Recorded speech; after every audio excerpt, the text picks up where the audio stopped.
The effect of this is that an independent returned candidate who becomes a member can only join such parliamentary party of a political party whose at least one member, one candidate or nominee must have succeeded in the elections to constitute that parliamentary party.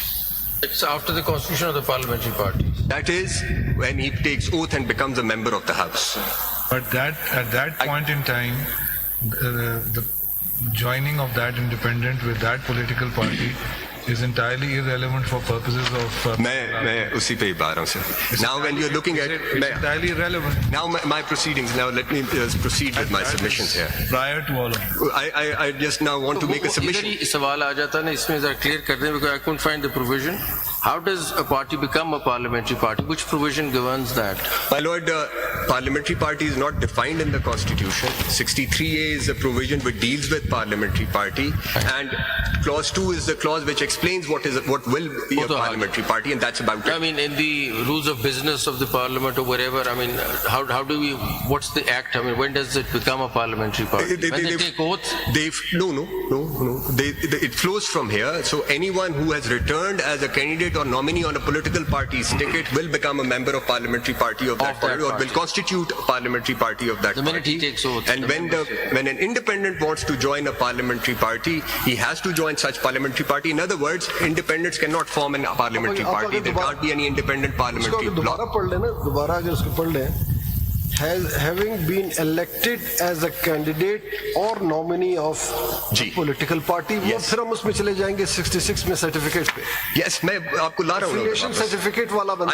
I'm taking you back there. मैं यहाँ पे सिर्फ ये point आपको बता रहा था. एक पॉइंट वो ये कि पार्लियामेंट्री पार्टी तो होगी वो जो फर्स्ट पार्ट है.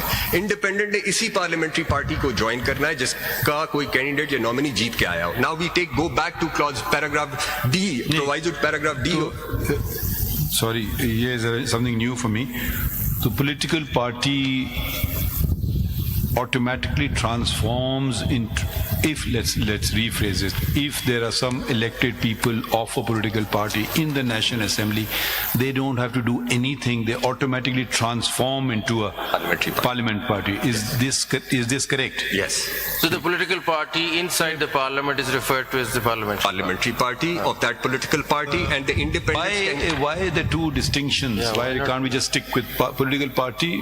What was the reason for the purposes of 63A, sir, parliamentary party becomes relevant as opposed to political party, because the decisions for the purposes of 63A under clause 1 are to be taken by the parliamentary party, the majority of parliamentary party or the parliamentary party. एक question पहले भी किया था शायद ने कि क्या within 3 days जो इंडिपेंडेंट है वो अपनी पॉलिटिकल पार्टी फॉर्म कर सकते हैं?